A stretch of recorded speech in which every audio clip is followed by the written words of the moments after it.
May the words of my mouth and the meditations of all our hearts be acceptable in your sight, O God, our strength and our Redeemer.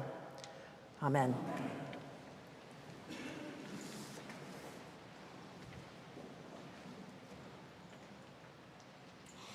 Our focus this evening is on a meal, a supper shared by 13 people, friends who had spent every day of the last 3 or so years together, have gathered to eat dinner. Even though the disciples probably did not realize it, Jesus knew that it was his final meal with them.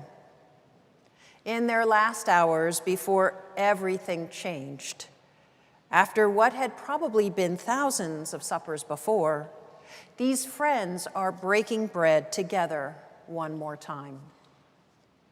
All 4 Gospels tell about this supper on the night before Jesus was crucified.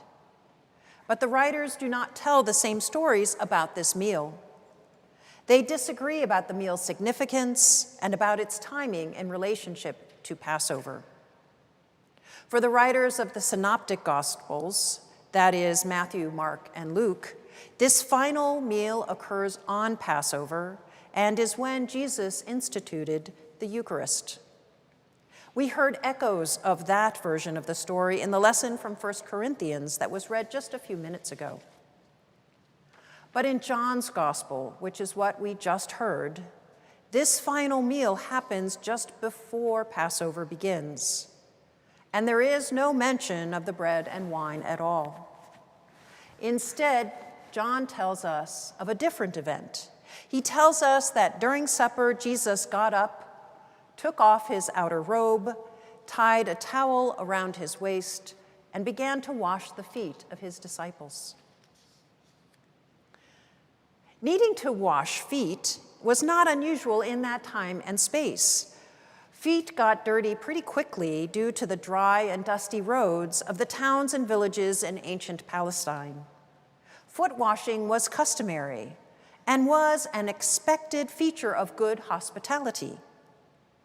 In a modest home, the guests would wash their own feet with water provided by the host, while in a wealthier household, the host would provide a servant to wash those feet of his guests.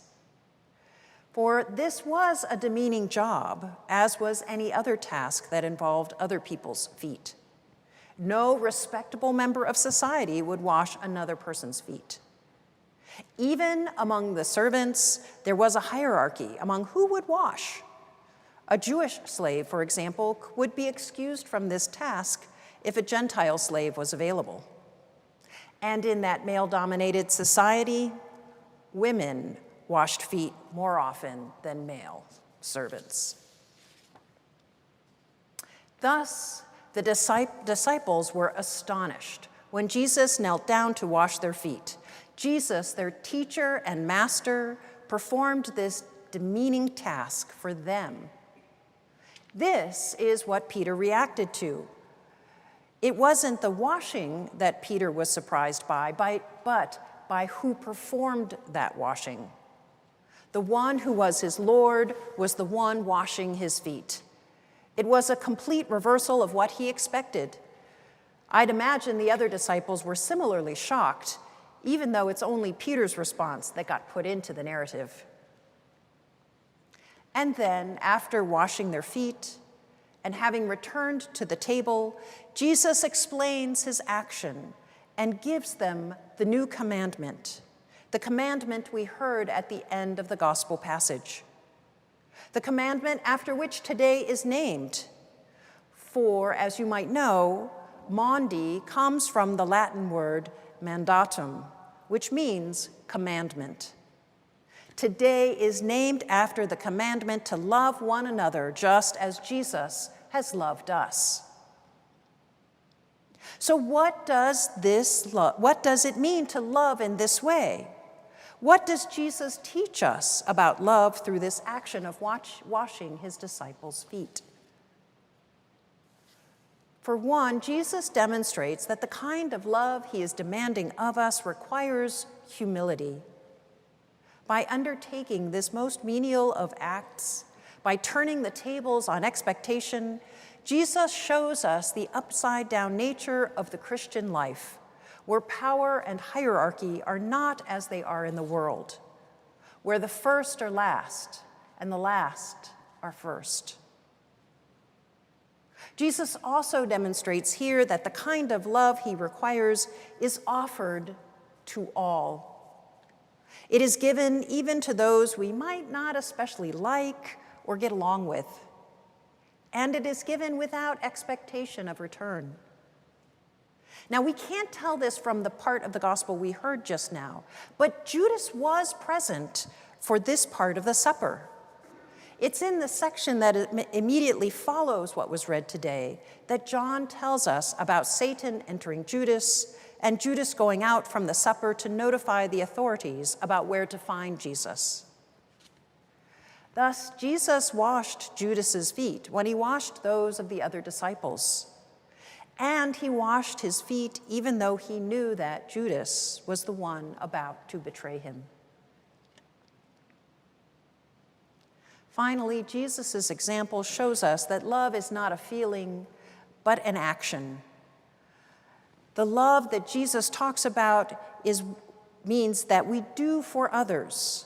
It is a choice of heart. And it is our love, our service, our actions that will show others that we follow Jesus, that we are his disciples. Today, we remember Jesus' commandment telling us to love one another as he has loved us.